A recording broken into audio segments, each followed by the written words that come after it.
Assalamualaikum warahmatullahi wabarakatuh. Waalaikumsalam warahmatullahi wabarakatuh. Alhamdulillahilladzi anzala al-Qur'an hudan lin-nasi wa bayyinatin minal huda wal furqan. Wassalatu wassalamu ala asyrafil anam wa ala alihi wa ashabihil kiram, amma ba'du. Saudara-saudara kaum muslimin rahimakumullah. Setiap penganut agama di dunia ini mempunyai sesuatu kitab yang dianggapnya sebagai kitab suci. Orang Hindu punya kitab Weda. Orang Buddha punya kitab Tripitaka. Yahudi mempunyai Taurat. Nasrani mempunyai Injil. Penganut Konghucu punya kitab Tao Te Ching.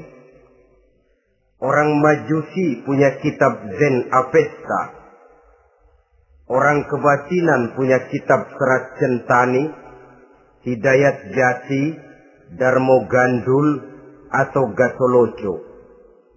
Sementara kita umat Islam oleh Allah diberikan Al-Quranul Karim. Mengapa kita yakini Quran ini sebagai kitab suci? Pertama, ia bebas dari intervensi dan investasi manusiawi. Ia sepenuhnya, baik isi maupun redaksi, adalah produk dari Allah Subhanahu wa ta'ala. Kita yakini Quran kitab suci karena sampai hari ini belum ada seorang pun yang sanggup membuat seperti itu. Suatu kitab hanya dinamakan suci kalau dia bersih dari investasi dan intervensi manusia. Al-Quran ini sejak turunnya 14 abad yang lalu telah menantang. Wa in kuntum fi raibin mimma nazzalna ala abdina fa'tu bi suratin min misli. Apabila kamu ragu-ragu terhadap kebenaran Quran yang kami turunkan kepada hamba kami Muhammad, atau kamu menyangka Quran itu cuma bikinan Muhammad saja, cobalah kamu buat satu surah saja semacam Al-Quran. Apabila kamu tidak mampu melakukannya seorang diri, wada'u syuhada'akum, ajak seluruh teman-temanmu. Sejak tantangan ini turun 14 abad yang lalu, sampai hari ini, tidak seorang pun yang sanggup membuat satu surah saja semacam Al-Quranul Karim. Barangkali belum pernah ada yang coba-coba. Sudah. Di antaranya apa yang dilakukan oleh Musailamah Al-Kazzab. Dia mencoba membuat satu surah semacam Al-Quran yang kalimatnya sudah berbentuk bait-bait syair, tapi isinya jauh panggang daripada api. Yang kedua, kita yakini Quran sebagai kitab suci karena isi dan ajarannya sesuai dengan fitrah manusia. Suatu kitab dinamakan suci kalau ajarannya sejalan dengan fitrah manusia. Misalnya, manusia secara fitrah, kalau dia laki-laki, normal nafsu kepada perempuan, itu fitrah. Perempuan suka kepada laki-laki, itu fitrah. Kalau ada kitab suci, tapi melarang manusia untuk kawin, kesuciannya perlu diselidiki. Quran kitab suci sejalan dengan fitrah manusia, maka ia menganjurkan manusia yang mampu untuk melangsungkan perkawinan. Contoh lain, secara fitrah manusia perlu makan. Kalau ada kitab suci yang melarang manusia puasa saja siang malam terus menerus, itu kan sama juga nyuruh orang mati. Quran sesuai dengan fitrah manusia. Maka dalam Islam puasa wisol, puasa ngableng, apa itu istilahnya, puasa nyambung, Dari pagi sampai sore, sampai malam, sampai pagi lagi puasa terus. Bukan saja tidak boleh, malah haram hukumnya. Kenapa? Itu bertentangan dengan fitrah manusia. Yang ketiga, kita yakini Quran sebagai kitab suci karena isinya tidak kontroversial. Isinya tidak saling bertentangan satu sama lain. Di ayat manapun, Quran mengajarkan Allah itu Esa. Satu kali dia berkata haram, dia akan tetap berkata haram. Isinya tidak kontroversial. Sebab kalau ada kitab suci, di satu pihak mengajarkan Tuhan Esa, di lain ayat mengajarkan Tuhan 3, di lain ayat lagi mengajarkan Tuhan 4, kitab kacau namanya. Bagaimana suatu kitab bernama suci kalau isinya kontroversial satu dengan lainnya? Dari 3 kriteria inilah kita yakini Quran sebagai kitab suci. Masalah yang akan kita bicarakan pada pertemuan kita kali ini, bagaimana sikap kita terhadap Al-Quranul Karim sebagai kitab suci. Berangkat dari sebuah hadis di mana Rasulullah Sallallahu Alaihi Wasallam pernah memberikan tawaran. Beliau bersabda, "Man ja'ala al-Qur'ana amamahu qadahu ilal jannah, wa man ja'ala al-Qur'ana khalfahu saqahu ilan nar." Siapa yang menjadikan Quran sebagai imam, maka Quran akan membimbing dia ke dalam surga. Tetapi siapa yang menjadikan Quran sebagai makmum, maka Quran akan mendorong dia ke dalam neraka. Pilihan terserah kita. Siapa yang menjadikan Quran sebagai imam, ditempatkannya Al-Quran di depan, dia ikuti petunjuk dan ajaran Al-Quran, maka Quran akan membimbing dia ke surga. Surga dunia, lebih-lebih lagi surga akhirat. Tetapi sebaliknya, siapa yang menempatkan Quran di belakangnya, dia belakangi Al-Quran, dia belakangi perintah dan ajaran-ajaran Al-Quran, dia perturutkan hawa nafsunya dalam kehidupan ini, maka Quran akan mendorong dia ke dalam neraka. Ya, neraka dunia, lebih-lebih lagi neraka akhirat. Pilihan terserah kita. Saya mau tanya, kira-kira Quran dalam hidup kita jadi imam apa jadi makmum? Imam apa makmum? Kalau Quran jadi imam, artinya kita umat Islam jadi makmum. Resiko dan logika tentu. Makmum harus ngikuti imam. Imam takbir, makmum takbir. Imam ruku, makmum ruku. Imam sujud, makmum sujud. Imam tahiyat, makmum tahiyat. Itu namanya Quran jadi imam, kita jadi makmum. Artinya dalam terjemahannya pada kehidupan, kalau merah kata Quran, merah kita kata. Hijau kata Quran, hijau kita bilang. Ke barat kata Quran, ke barat kita pergi. Ke timur kata Quran, ke timur kita berangkat. Halal kata Quran, halal kata kita. Haram kata Quran, haram kita bilang. Itu Quran imam, kita makmum. Nyatanya kadang-kadang kontras. Nyatanya kadang-kadang paradok. Merah kata Quran, hijau dong kata kita. Halal kata Quran, remeng-remeng kata kita. Ke barat kata Quran, ke timur kita pergi. Dalam praktek kita mau jadi makmum, Quran kita suruh jadi imam. Kita sesuaikan Quran dengan selera kita. Mana-mana ayat yang menguntungkan, mana ayat yang sesuai dengan mau kita, itu yang kita baca kuat-kuat. Itu yang kita canangkan ke tengah masyarakat ramai. Tapi manakala Quran itu bertentangan dengan nafsu kita, bertentangan dengan gaya dan kepribadian kita, kita umpetin itu Quran. Kalau kita cuma umpetin lumayan, kadang-kadang kita tuduh Quran ketinggalan zaman. Kita anggap Quran tidak relevan lagi dengan situasi dan kondisi. Kalau sudah begitu, sudah menyeberang terlalu jauh namanya. Saudara-saudara kaum muslimin rahimakumullah. Inilah makna hadis Nabi yang diriwayatkan dari Imam Ali bin Abi Thalib, bersabda Rasul, "Man qara'al Qur'ana fastazharahu fa ahalla halalahu wa harrama haramahu adkhalahul jannah." Barang siapa yang membaca Al-Quran lalu memperhatikannya, kemudian menghalalkan yang halal dan mengharamkan yang haram, maka Allah akan memasukkan orang itu ke dalam surga. Ya surga dunia, ya surga akhirat. Apabila kita renungi hadis ini, maka untuk berimam kepada Al-Quran ada 3 jalan utama yang harus kita laksanakan. Pertama, dari kalimat man qara'al Qur'an, barang siapa yang membaca Al-Quran. Ini artinya siapa yang ingin menjadikan Quran sebagai imam di dalam kehidupan, jalan pertama yang harus ditempuhnya menanamkan kegemaran membaca Al-Quranul Karim.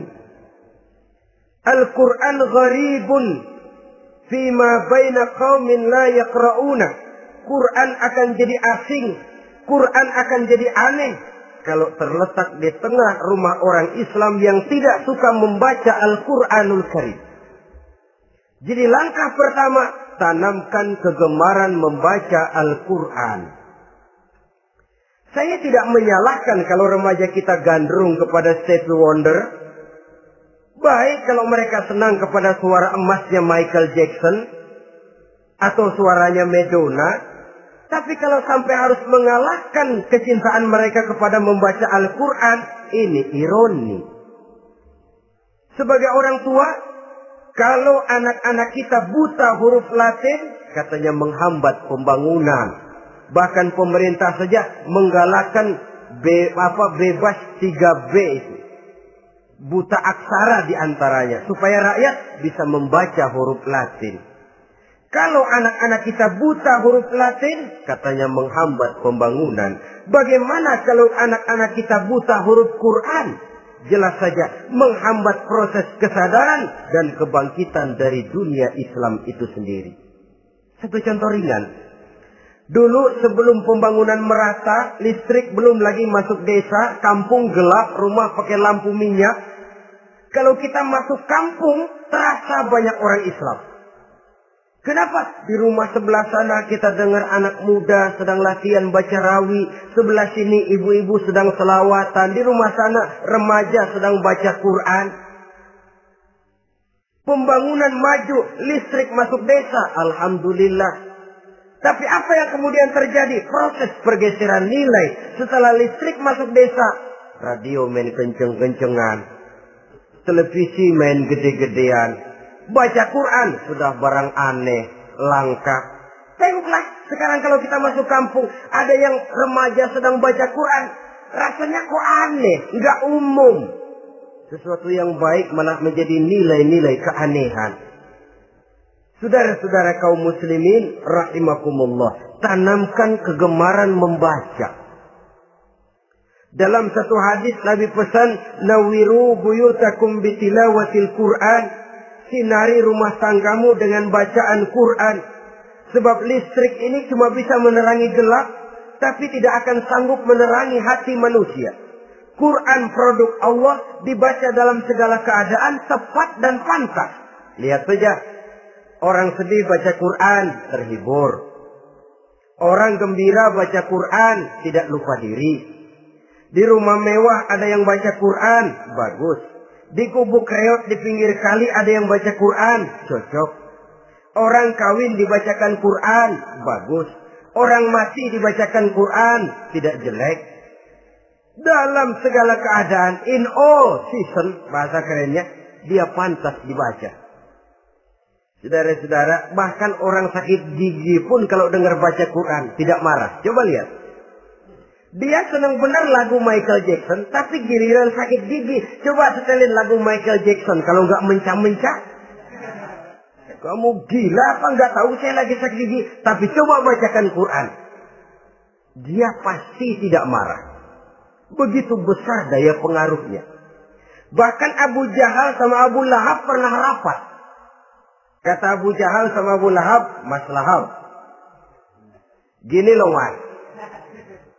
Kenapa? Ini saya pikir-pikir salah satu yang menyebabkan kenapa saudara kita banyak ikut ajaran Muhammad. Mereka kalau sudah dengar bacaan Quran terpesona. Jadi kita blokir saja. Caranya gimana? Kasih pengumuman kepada Quraisy, jangan sekali-kali mau dengerin Muhammad baca Quran. Kamu juga jangan. Dan kamu, saya pun begitu. Mari kita janji, tidak mau dengar bacaan Quran. Salaman. Pulang ke rumah masing-masing. Dapat 1 hari tahan, 2 hari bertahan, 3 hari, seminggu ke atas. Abu Jahal mulai ada semacam rindu. Kangen pengen dengar ayat Quran. Karena secara pribadi dia mengakui keindahan gaya bahasanya jauh lebih tinggi dari kemampuan penyair Quraisy. Isi ajarannya sangat dalam dan menyentuh segi-segi kehidupan manusia. Nggak tahan Abu Jahal kayak dikilikin hatinya. Keluar rumah mindik-mindik, umpet-ngumpet. Ngempet di rumah Nabi. Pengen dengar Nabi baca Quran. Rupanya Abu Lahab sama. Pikir Abu Jahal, Abu Lahab nggak bakalan keluar. Abu Lahab berpikir, Jahal pasti di rumah. Dua-duanya bareng berangkat ke rumah Nabi. Cuma yang satu dari sebelah barat, yang satu dari sebelah timur. Ngempet, ketemu di sudut, sama-sama kaget. Jahal, loh kamu Lahab? Iya, kamu ngapain? Lah kamu ngapain? Akhirnya sama-sama malu. Sama-sama tidak bisa menahan diri. Akhirnya sama-sama ngakuin. Bagaimanapun kita harus akui bahwa Al-Quran ini mengandung daya pesona yang sangat luar biasa. Itu dari segi bacaan. Belum lagi dari segi ajaran. Belum lagi dari segi isi. Tanamkan kegemaran membaca Al-Quran. Sampai-sampai Nabi katakan, Innal ladzi laisa fi jawfihi syai'un minal Quran kal baitil kharib. Orang yang dari tenggorokannya belum pernah keluar ayat Quran barang sepotong pun, belum pernah ngaji barang seayat pun, itu orang kata Nabi kal baitil kharib, kayak rumah kosong. Rumah kan kalau kosong biar bagus, mewah, besar, perabotannya lengkap. Kalau kosong angker. Setan kuntilanak memedi betah benar di situ. Saudara-saudara kaum muslimin rahimakumullah. Dalam satu percontohan Nabi mengatakan begini. Masalul mu'minil ladzi yaqra'ul Qur'an kamasalil utrujah. Rihuha thayyibun wa ta'muha murr wa ta'muha thayyibun. Orang mukmin yang suka membaca Quran adalah ibarat buah utrujah. Baunya wangi, rasanya lezat. Kira-kira kalau di negeri kita buah apa utrujah itu? Semacam jeruk yang manis lah. Sudah baunya wangi, rasanya enak. Itu buah itu. Orang mukmin yang suka baca Quran kayak buah itu. Baunya wangi, rasanya enak. Artinya syiarnya hidup, isinya memang orang mukmin. Sebaliknya, wa masalul mu'minil ladzi la yaqra'ul Qur'an kamasalit tamrah la riha laha wa ta'muha hulwun. Orang mukmin yang tidak suka baca Quran kayak korma. Rasanya emang manis, cuman kagak ada baunya. Artinya apa? Syiarnya kurang. Kalau orang belum tapi kenal kan kagak mau makan korma. Kenapa? Nggak ada baunya. Daya tariknya kurang walaupun rasanya enak. Kalau daya tariknya nggak ada, kan nggak ada iklannya, tidak ada syiarnya. Itu orang mukmin yang tidak suka membaca Quran. Ibarat buah, nggak ada baunya, walaupun rasanya enak. Orang kurang tergerak, kurang syiar, kurang daya tarik. Sebaliknya, wa masalul munafiq allazi yaqra'ul Quran kamasalir raihanah. Rihuha thayyibun wa ta'muha murrun. Orang munafik yang suka baca Quran seperti buah raihanah. Apa itu? Baunya wangi, rasanya pahit. Orang munafik baca Quran kayak buah itu. Baunya sih enak, cuman rasanya pahit. Ya munafik baca Quran. Syiarnya sih lumayan, daya tariknya hebat, isinya munafik. Nah, paling jelek orang munafik yang nggak suka baca Quran. Wa masalul munafiqil ladzi la yaqra'ul Qur'an kamasalil hanzalah laisa laha rihun wa ta'muha murrun. Orang munafik yang tidak suka baca Quran seperti buah hanzalah, sudah enggak ada baunya, rasanya pahit lagi. Kalau buah pacek kali. Udah baunya kagak ada, kalau dimakan bikin orang celeng. Saudara-saudara kaum muslimin rahimakumullah, tanamkan kegemaran membaca Al-Quran. Karena membaca Al-Quran merupakan ibadah yang besar. Bahkan kata Nabi, afdalu ibadati abdi qiraatul Quran. Nilai ibadah yang paling baik dari hambaku adalah ibadah membaca Al-Quran. Dalam sholat pahalanya lebih besar di luar sholat daripada di luar sholat. Dengan wudu pahalanya lebih besar daripada tanpa wudu. Mengerti pahalanya lebih besar daripada tidak mengerti. Tapi tidak mengerti pun jangankan membaca, mendengar saja orang baca Quran dengan baik sudah didoakan untuk mendapat rahmat. Berpahala mendengar bacaan Al-Quran walaupun tidak mengerti. Apalagi membaca sendiri, apalagi mengerti apa yang kita baca, tentu pahala itu akan jauh lebih besar.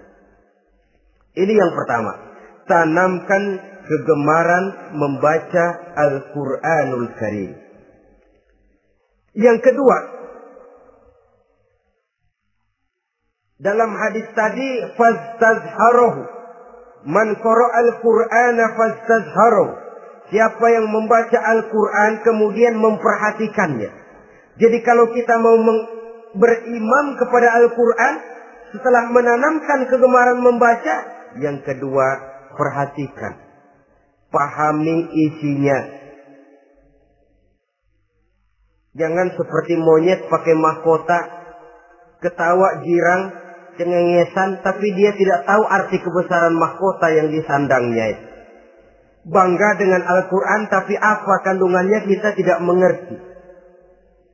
Untuk memahami Al-Quran ini, caranya bagaimana? Tentu mudah saja. Seperti contoh, kalau kita ingin mengerti caranya bikin tahu, jangan bertanya kepada montir mobil. Montir mobil ahli betul urusan mesin. Tapi kalau urusan tahu, tanya dong tukang tahu. Untuk mengerti rahasia dan seluk-beluk Al-Quran, kita harus bertanya kepada orang yang memahami seluk-beluk Al-Quran.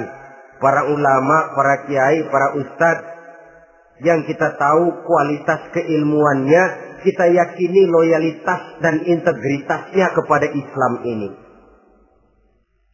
Kenapa? Ayat-ayat Quran itu elastis. Dia dibawa kemana saja mau. Ditafsirkan menurut kemauan orang bisa. Paling celaka kalau yang belajar tidak punya dasar, yang mengajar punya maksud lain. Sesat dan menyesatkan. Yang ngajar punya nafsu ambisi. Yang belajar tikus budak. Yang memang tidak punya dasar apa-apa. Sekali belajar langsung tafsir. Cara wudhu yang baik saja belum ngerti. Cara rukuk dan sujud yang baik saja belum bisa. Yang membatalkan sholat apa ndak bisa, ndak ngerti. Sekali langsung.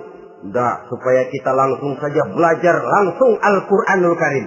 Tidak jelek. Cuma akan lebih baik kalau sebelumnya ada unsur penunjang dari nilai-nilai keilmuan dalam Islam ini.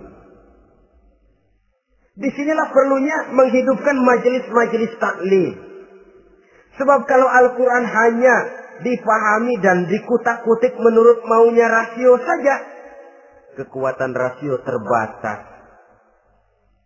Saya akan khawatir nantinya akan timbul pendapat-pendapat di mana Al-Quran disesuaikan dengan otak. Bukan otak ngikuti Quran, tapi Quran disuruh ngikuti otak. Contoh yang dekat saja. Kalau saudara ngukur kayu pakai meteran, itu kira-kira meteran ikut kayu, apa kayu ikut meteran? Ayo, kira-kira kayu ikut meteran, apa meteran ikut kayu? Meteran ikut kayu. Bagus. Kalau meteran ikut kayu, artinya nggak ada meteran benar di dunia ini. Kayunya kependekan, meterannya dipotong. Kan begitu loh. Meteran ikut kayu namanya. Bukan meteran ikut kayu, tapi kayu yang harus ikut meteran. Otak harus ikut wahyu. Jangan wahyu disuruh ikut otak. Manusia ikut Quran, jangan Quran disuruh ikut manusia.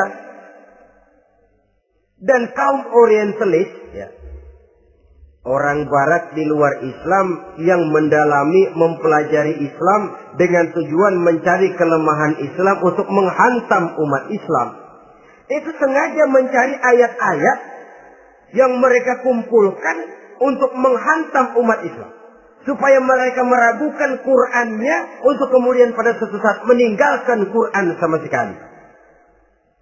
Timbullah pendapat ada ayat Quran yang sudah tidak sesuai lagi katanya dengan situasi dan kondisi. Seolah-olah otak manusia sudah jauh lebih pintar daripada Al-Quranul Karim. Saudara-saudara kaum muslimin rahimakumullah. Inilah yang kita berlindung dari Allah. Sebab secara demikian dengan kata lain kita secara tidak sadar sudah mengurangi kemahamutlakan dan kesempurnaan dari Allah Subhanahu wa ta'ala. Untuk memahami Al-Quran, maka kita harus bertanya kepada ahlinya, mengaji, menghidupkan majelis-majelis taklim. Jangan sampai Al-Quran menjadi awam di tengah masyarakat Islam sendiri. Ini jalan yang kedua, memahami isinya. Sehingga dengan demikian, manakala Al-Quran dibacakan orang, pemikiran kita tidak lagi terpusat kepada kemerduan suara orang yang membaca, tapi tertuju kepada isi yang dikandungnya.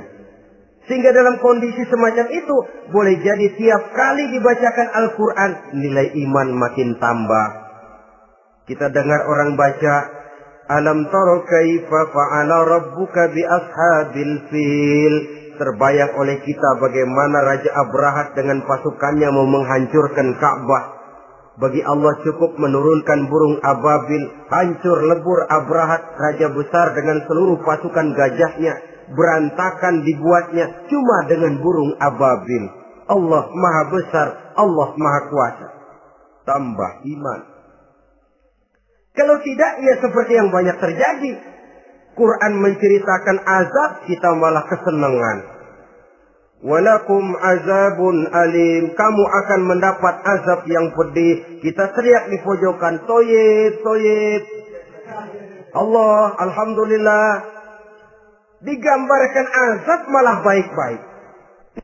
Bahwa kita suka, kita gemar kepada bacaan Quran dengan suara yang merdu, alhamdulillah. Akan lebih baik lagi kalau kita mengerti apa yang dibacanya. Sebab perintah membaca tersirat makna perintah untuk memahami. Perintah memahami tersirat makna untuk mengamalkan. Dengan kata lain, kita hanya bisa mengamalkan Quran dengan baik kalau kita mengerti isinya. Kita hanya bisa mengerti isinya kalau kita rajin membacanya. Baik membaca yang tersirat, baik membaca yang tersurat dengan petunjuk para alim ulama, para kiai, dan orang-orang yang ahli di bidang itu. Saudara-saudara kaum muslimin rahimakumullah, inilah jalan kedua. Upayakan memahami isinya. Hidupkan kajian-kajian agama, hidupkan majelis-majelis taklim. Jangan sampai Al-Quran asing di hati kita sendiri. Jangan sampai kita awam terhadap makna kandungan dan ajaran Al-Quran. Sementara kita yakini bahwa dialah yang akan bisa membimbing kita menuju kebahagiaan sejak dari dunia sampai ke akhirat nanti. Jalan ketiga untuk berimam kepada Al-Quran, setelah menanamkan kegemaran membaca, lalu berupaya memahami isinya, yang ketiga adalah mengamalkannya dalam kehidupan sesuai dengan kemampuan yang kita miliki. Quran tidak akan membawa berkah Kalau ajaran yang terkandung di dalamnya kita baca, tapi kemudian kita injak-injak dalam praktek kehidupan. Quran mengatakan riba haram, tapi praktek kita dalam hidup malah senang betul kepada riba. Quran mengajarkan jagalah kesatuan persatuan dan ukhuwah Islamiyah. Praktek yang kita lakukan malah centang perenang, malah saling bertolak belakang, malah kadang menjegal kawan seiring, menggunting dalam lipatan, ramai kita dengan kita. Lalu kelemahan pun menjadi kenyataan di mana-mana. Quran sekali lagi tidak akan membawa berkah kalau yang kita baca kita injak-injak. Tentang pengamalan Al-Quran ini, Allah Subhanahu wa ta'ala mengklasifikasi manusia dalam firman-Nya. Tsumma awrasna al-kitaba allazina istafaina min ibadina. Kemudian kami wariskan Al-Quran ini kepada hamba-hamba kami yang kami pilih. Ya Allah, coba saja kita lihat ayat ini. Quran kitab pilihan, diberikan kepada umat pilihan, yaitu kita-kita ini. Lalu bagaimana umat pilihan ini setelah menerima Al-Quran? Terbagi dalam 3 kelompok besar. Pertama kata Allah, faminhum zalimun li nafsihi. Di antara mereka ada yang setelah menerima Al-Quran kemudian zalim kepada dirinya sendiri. Artinya hanya mulutnya saja yang menerima Al-Quran, tapi perbuatannya menginjak-injak Al-Quran. Orang semacam ini tidak zalim kepada Allah, tidak zalim kepada Rasulullah, tetapi orang semacam ini zalim kepada dirinya sendiri. Dia terima Quran dengan mulutnya, tapi dia injak-injak Quran dengan perbuatannya. Na'udzubillah summa na'udzubillah. Kelompok yang kedua, faminhum muqtasid. Di antara mereka ada yang setelah menerima Al-Quran lalu muqtasid. Muqtasid ini 50-50. Ngambil jalan tengah. Ajaran Quran dipakai, ajaran setan dikerjain. Artinya juga perintah Quran oke, larangan Quran ho-oh. Saudara-saudara, malaikat bingung bagaimana monternya nih anak ini. Perintah Quran dikerjain, larangan Quran juga dikerjain. Ini muqtasid.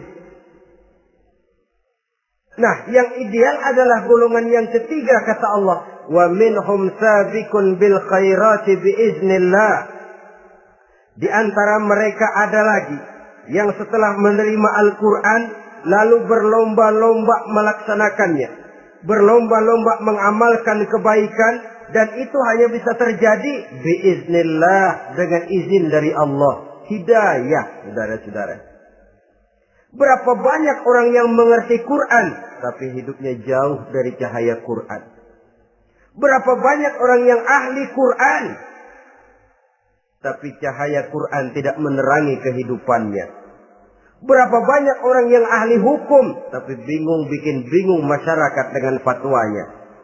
Saudara-saudara kaum muslimin, kenapa bisa terjadi? Itu tidak ada hidayah, tidak biiznillah, tidak ada izin dari Allah. Maka bisa membaca Quran, alhamdulillah. Bisa memahaminya, kita bersyukur kehadirat Allah. Lebih penting dari itu, kita mohon hidayah agar bisa mengamalkannya sesuai dengan kemampuan kita. Saudara-saudara kaum muslimin rahimakumullah. Mana yang lebih banyak di zaman kita sekarang ini? Kita bisa analisa. Ada yang menerima Quran hanya dengan mulutnya saja. Kalau ditanya, Tuhanmu siapa? Allah. Kiblatmu mana? Ka'bah. Saudaramu siapa? Umat Islam. Kitab sucimu apa? Quran. Kamu bisa baca? Enggak. Ya, kalau cuma enggak bisa baca, barangkali kadang-kadang Quran saja pun tidak punya. Ini yang ironi, ini yang menyedihkan. Saudara-saudara kaum muslimin rahimakumullah. Tanpa melaksanakan konsepsi Al-Quran di dalam kehidupan, maka kesenangan kita membacanya, pengertian kita tentang Al-Quran barangkali tidak akan bisa berbuat terlalu banyak di dalam kehidupan. Maka sekarang ini sudah ada terjemahan Quran dalam bahasa Indonesia, dalam bahasa daerah, dalam bahasa Inggris, Belanda, bahkan Jerman, yang masih harus terus dan selalu ditingkatkan terjemahan Quran di dalam kehidupan. Dengan kata lain, kita umat Islam menunggal dengan Quran kita. Jangan cuma jadi kebanggaan Islam tinggi, tidak ada yang lebih tinggi dari Islam.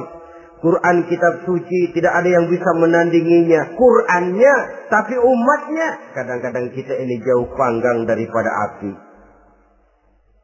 Kita bersyukur musabaqah tilawatil Quran dihidupkan dengan biaya bermiliar rupiah. Sejak dari tingkat kelurahan, kecamatan, wali kota, provinsi, sampai kepada tingkat nasional. Untuk menanamkan kegemaran membaca Quran. Setelah itu, hendaknya diadakan peningkatan dengan upaya memahaminya.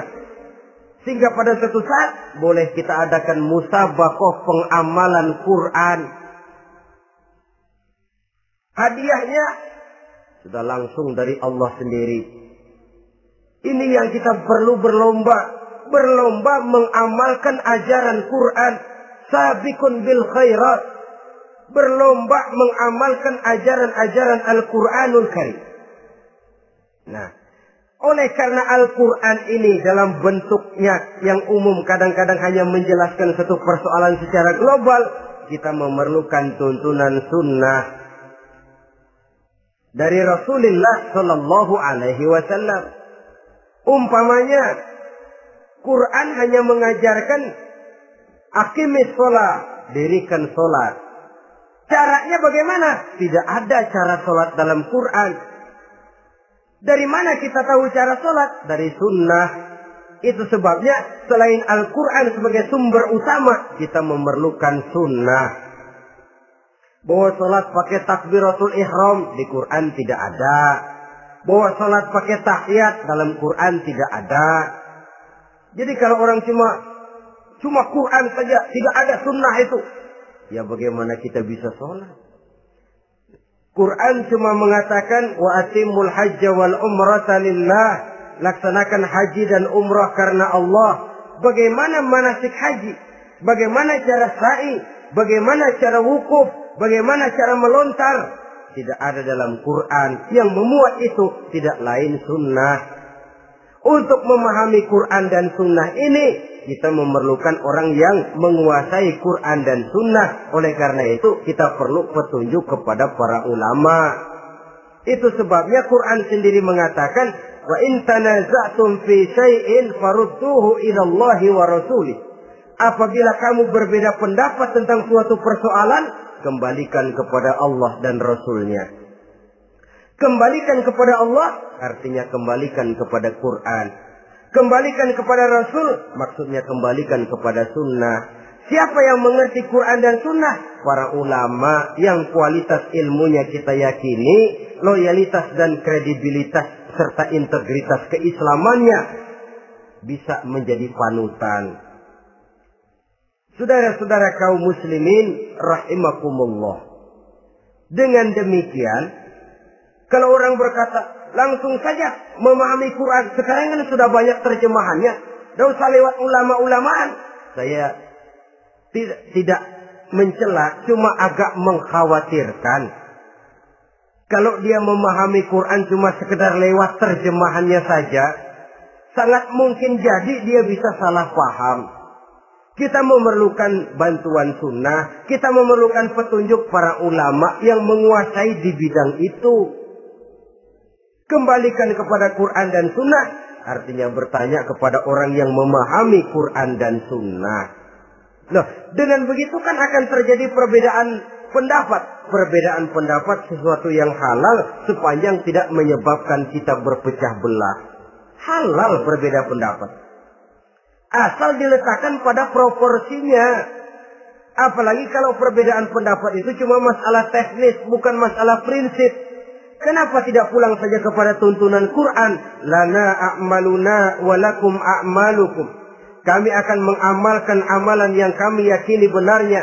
Saudara persilahkan mengamalkan amalan yang saudara yakini benarnya. Sama-sama punya alasan, sama-sama punya dalil. Tidak usah saling menyalahkan. Tidak usah saling mengklaim, merasa yang paling benar, orang lain salah semua. Kemukakan argumen, jangan sentimen. Harus dengan semangat mencari kebenaran, bukan untuk mencapai kemenangan. Kalau sentimen lebih penting dari argumen, kalau kemenangan lebih diutamakan dari mencari kebenaran, yang berlaku kadang-kadang gengsi. Kalau sudah gengsi, yang bicara emosi. Kalau sudah emosi, istilah kita di kampung ngambek. Gedean ilmunya sama ambeknya. Kadang-kadang, saya kalau nggak jadi imam nggak mau sembahyang di situ. Kalau nggak jadi imam, orang lain dianggapnya kagak sah sembahyangnya. Pokoknya kalau nggak ngaji sama saya, Islamnya kurang benar. Mengklaim. Perbedaan pendapat wajar, halal, asal tidak menyebabkan kita berpecah belah. Dan sewajarnya kita lebih berusaha mencari titik pertemuan, memperbesar persamaan, dan bukan mengutak-ngutik perbedaan. Kadang-kadang inilah penyakit kita nih. Satu kunut, satu tidak sembahyang subuhnya. Bisa RT. Satu usoli, satu tidak. Bisa RW. Satu azan sekali Jumatan, satu dua kali. Bikin masjid lagi. Kenapa bukan persamaannya yang dicari? Kenapa justru perbedaannya yang diperbesar? Yang masalah macam ini sampai kiamat tidak pernah selesai. Kan lebih baik kalau kita ditanya orang, Pak, sholat subuh itu pakai kunut apa tidak sih? Kalau saya pakai. Kalau yang tidak pakai kunut bagaimana Pak? Betul, kata yang tidak pakai. Jadi yang pakai kunut betul? Betul, karena saya pakai kunut. Yang tidak juga betul? Betul, kata yang tidak pakai. Kalau yang kunut betul, yang tidak kunut betul, lalu yang salah yang mana Pak? Yang salah yang subuh nggak sembahyang.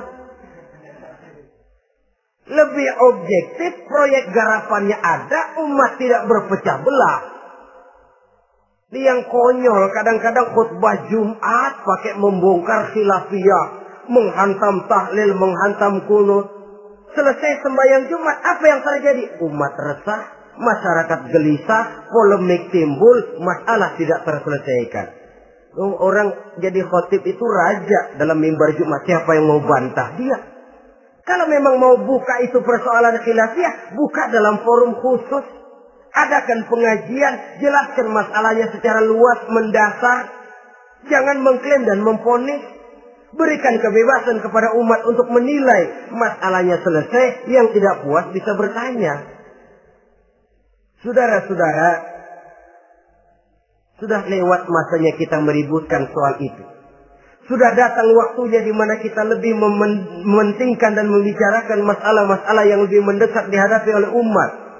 Kemiskinan misalnya, kebodohan misalnya, keterbelakangan umpamanya, peluang untuk mendapatkan pendidikan yang layak bagi anak-anak kita yang berotak cerdas tapi tidak punya kemampuan ekonomi umpamanya. Itu akan lebih objektif ketimbang kita membicarakan masalah-masalah yang sampai kiamat tidak akan pernah selesai. Yang hanya akan menyebabkan kita menjadi lemah, persatuan koyak, solidaritas sosial lalu menurun, saling curiga menjadi tumbuh karenanya, dan pada akhirnya kita tidak akan pernah bisa berbuat banyak. Untung kalau tidak menjadi tertawaan bagi orang yang berdiri di luar pagar. Saudara-saudara kaum muslimin rahimakumullah. Sekali lagi, Al-Quran tidak akan membawa berkah kalau yang kita baca kita injak-injak. Oleh karenanya, untuk berimam kepada Quran ini, sekali lagi pertama, tanamkan kegemaran membaca. Yang kedua, upayakan memahami isinya melalui bimbingan orang yang ahli bidang itu. Yang ketiga, amalkan sesuai dengan kemampuan. Sebab itu ada prinsip, kalau isi suatu hadis nampaknya bertentangan dengan otak, kesohihan hadis itu boleh diperiksa. Tapi kalau ayat Quran nampaknya bertentangan dengan otak, otaknya yang harus diperiksa. Jangan Qur'annya lalu disesuaikan dengan otak. Sebab kalau kita sudah berani berteori, ada ayat Quran yang tidak sesuai dengan keadaan. Ayat yang mana? Yang ini. Tahun depan tambah lagi. Tahun depan tambah lagi. Makin lama makin habis Al-Quran itu. Yang perlu diperbarui cara kita memahami Quran. Bukan dengan mengemukakan teori ayat Quran kehilangan relevansi. Cara kita memahami barangkali yang kurang relevan. Dalam situasi, dalam konteksnya dengan situasi dan kondisi. Jangan lupa, Al-Quran ini kan untuk semua umur. Dia bisa dipahami secara filosofis, dia bisa dipahami dengan kacamata orang awam. Tingkat kemampuan berpikir orang tidak semuanya sama. Kalau semua orang kita mau ajak berfilsafat, merenung dalam-dalam, menerawang tinggi-tinggi, ialah buat mereka yang terjangkau oleh perguruan tinggi. Tapi buat saudara-saudara kita, pedagang-pedagang kecil, petani di desa-desa terpencil, remaja-remaja yang jauh dari sentuhan teknologi canggih, sanggupkah mereka berpikir filosofis? Sementara mereka merupakan bagian terbesar dari kondisi umat ini. Saudara-saudara kaum muslimin, oleh karenanya ditentang membaca, memahami dan mengamalkan, Rasulullah Sallallahu Alaihi Wasallam pernah memberikan sugesti. Beliau bersabda, "In aradtum aisas su'ada," apabila kamu menginginkan kehidupan yang bahagia, hidup seperti hidupnya orang-orang yang bahagia. Dan tentu ini keinginan kita semua. Wa mautas syuhada, dan menginginkan mati sebagai matinya para syuhada, para pahlawan pembela agama, orang yang mati syahid. Wah, ini sudah tidak duanya ini. Hidup mulia, mati syahid. Dapat dua-duanya. Wan najata yaumal hasri, dan ingin mendapat keselamatan pada hari hasyar, hari pengumpulan manusia di padang mahsyar. Wazilla yaumal harri, dan mendapat perlindungan dari Allah pada hari yang sangat panas. Wal huda minadh dhalalah, dan mendapat petunjuk dari kesesatan. Nah, ini keinginan semua orang. Kan yang kita cari apa sih? Hidup bahagia. Biar ndak kaya asal bahagia, sudah enak. Lalu apa lagi? Matinya sebagai syahid. Kemudian di hari pengumpulan nanti mendapat keselamatan. Lalu pada saat orang lain kepanasan kita mendapat perlindungan. Kemudian orang lain kebingungan kita mendapat petunjuk. Kalau ini yang diinginkan kata Nabi, resepnya fa'adimu qiraatal Quran. Maka lazimkan, biasakan olehmu membaca Quran. Tidak ada terlambat. Idealnya memang dari kecil, sebab lidah kalau sudah kaku berat. Disuruh baca innallaha laghaniyun hamid, lidahnya berat. Innallaha lampuniyun hamid, lampuniyun. Laghaniyun jadi lampuniyun. Lidah itu kalau sudah berat ya memang berat. Disuruh baca ya bani Israel, lidahnya berat. Ya bini Siroil. Jadi ya bini Siroil. Saudara-saudara, idealnya memang dibiasakan dari kecil supaya lidah itu ringan. Kalau tidak ada istilah terlambat. Saya malu Pak, belajar alif-alifan udah gede. Ya jangan alif-alifan, alif beneran. Alif-alifan kapan bisa ya? Alif beneran yang dipelajari. Tidak ada istilah terlambat, tidak ada istilah malu untuk belajar Al-Quran ini. Saudara-saudara kaum muslimin rahimakumullah. Ini sugesti untuk menanamkan kegemaran membaca. Lalu sugesti untuk memahaminya. Tentu banyak ayat, banyak hadis. Mengapa tidak di antara kamu sekelompok orang yang berangkat untuk memperdalam, memahami agama. Falaula nafaro min kulli firqatin minhum ta'ifatun liyatafaqahu fid din. Di tengah kelompok orang yang berangkat belajar teknologi canggih, di tengah grup orang yang mendalami ekonomi, di tengah kelompok orang yang membidangi hukum, di tengah kelompok orang yang sibuk meneliti ilmu-ilmu kedokteran, mengapa tidak ada kelompok orang yang secara takhasus liyatafaqahu fid din, mendalami agama, mendalami Quran ini harus ada. Lalu sugesti untuk mengamalkan Al-Quran kelihatan dari peringatan Allah yang kita bisa temukan pada surah Toha ayat 124 sampai dengan 127.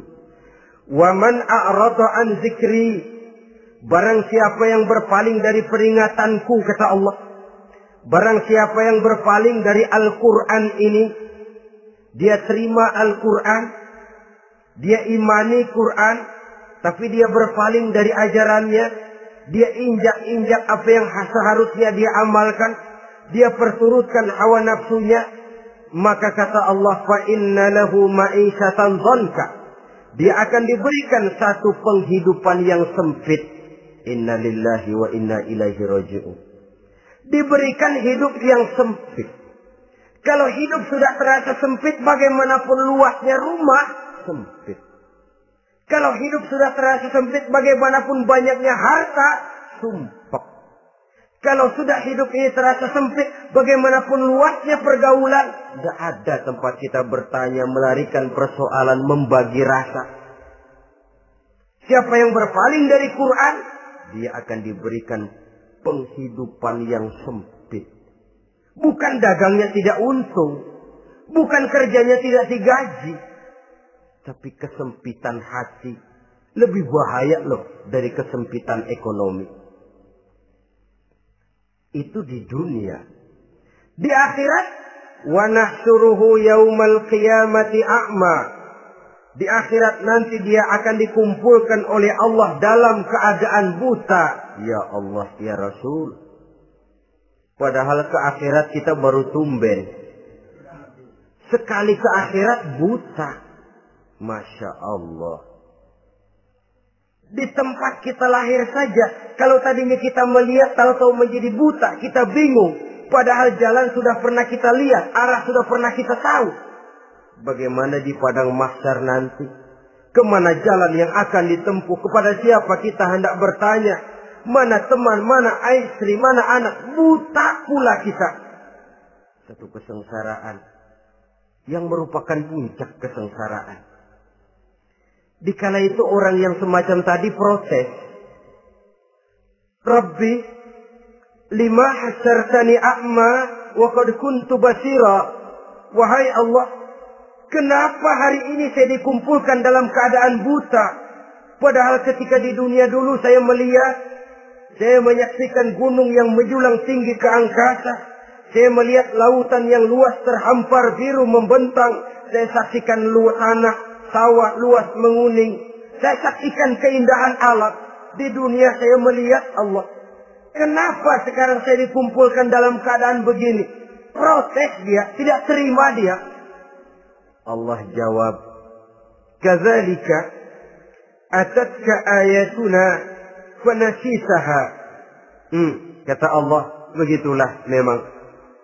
Dahulunya waktu di dunia telah datang ayat-ayat kami kepadamu.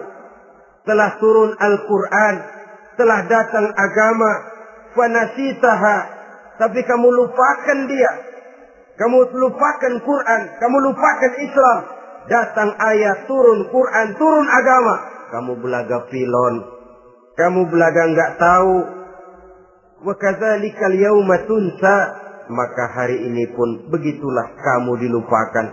Sebagaimana dulu waktu di dunia, kamu telah melupakan ayat-ayatku, melupakan kitabku, melupakan ajaran-ajaranku. Hari ini kamu pun dilupakan. Seolah-olah Tuhan cuma nggak bilang, mereka protes, Tuhan, kenapa saya buta padahal di dunia saya ngelihat. Kata Tuhan, kalau bahasa kita, lu rasain. Lu sih, kenapa dulu di dunia? Pura-pura nggak lihat. Kenapa waktu di dunia? Pura-pura nggak tahu. Kenapa waktu di dunia? Kamu lupakan Quran. Maka hari ini pun engkau kami lupakan. Wa kadzalika al-yawma tunsa. Wa kadzalika najzi man asrafa wa lam yu'min bi ayati rabbih wal azabul akhirati asyaddu wa abqa. Demikianlah kami membalas orang yang berlebih-lebihan, orang yang melampaui batas dan tidak mau beriman kepada ayat-ayat Tuhannya, dan sungguh siksa akhirat itu lebih dahsyat dan lebih kekal. Siksa dunia mungkin kelaparan, kekurangan ekonomi, kekurangan pakaian, tapi berapa hari paling lama seumur manusia? 70 tahun umur kita, ya paling lama begitulah. Tapi siksa akhirat, kesengsaraan akhirat, kesengsaraan neraka, asyaddu wa abqa, lebih dahsyat dan lebih kekal. Di zaman sekarang orang bukan cuma berbuat potong kompas, berpikir pun potong kompas, berpikir pun ngambil jalan pintas. Dia lebih memilih kesenangan yang sedikit dengan mengorbankan kesenangan yang abadi. Dia mengejar surga yang sebentar dengan menghancurkan surga yang kekal. Dicarinya surga dunia, hidup cukup, rumah bagus, makan bagus, pakaian bagus, istri bagus, dengan menghalalkan segala macam cara, berpaling daripada kehidupan agama, lalu menginjak-injak Al-Quranul Karim. Kita berlindung kepada Allah, jangan sampai dimasukkan dalam kelompok yang di akhirat nanti dibangkitkan dalam keadaan buta. Na'udzubillah summa na'udzubillah. Di sini kita terkesan dengan apa yang dikatakan Sayyid Muhammad Abduh, al-Islam mahjubun bil muslimin. Kebesaran Islam kadang-kadang tertutup oleh tingkah laku umat Islam sendiri. Keluhuran dan kesempurnaan Al-Quran tertutup oleh kebodohan umat Islam. Sedangkan untuk mengungkapkan rahasia Al-Quran ini diperlukan keahlian yang kompleks. Saudara yang di Fakultas Teknik belajar teknologi, buka rahasia Quran di bidang teknologi. Saudara yang di bidang kedokteran, buka rahasia Al-Quran di bidang kedokteran. Saudara yang ahli geologi, pelajari struktur kulit bumi dengan mengungkap rahasia Al-Quran. Sehingga pengkajian kita tentang teknologi, pengkajian kita tentang angkasa luar, pengkajian kita tentang anatomi manusia akan berakhir kepada subhanaka ma khalaqta hadza batila. Ya Allah, tidak satu pun yang Engkau ciptakan ini sia-sia. Perut bumi mengandung minyak, timah, kekayaan yang berharga untuk manusia. Mempelajari angkasa luar bisa memahami musim dan menyelamatkan manusia. Mempelajari rimba belantara, teknologi canggih, akhirnya akan memperkuat nilai-nilai iman. Menerjemahkan ajaran Quran lewat disiplin ilmu yang kita kuasai masing-masing, untuk kemudian bekerja sama bahu-membahu dalam rangka mengimani Al-Quran, mengamalkan Al-Quran, dan mengawal keluhuran Al-Quranul Karim yang atas dasar tuntunannya kita hidup, untuknya kita berjuang, dan dalam bimbingannya kita ingin kembali menghadap Allah Subhanahu wa Ta'ala. Inilah pertemuan yang singkat ini. Mudah-mudahan kita diberikan kekuatan oleh Allah untuk berimam kepada Al-Quran, menjadikannya sebagai pedoman utama di dalam kehidupan kita. Terima kasih atas segala perhatian. Mohon maaf atas segala kekurangan. Usikum wa nafsi bitaqwallah. Wassalamualaikum warahmatullahi wabarakatuh.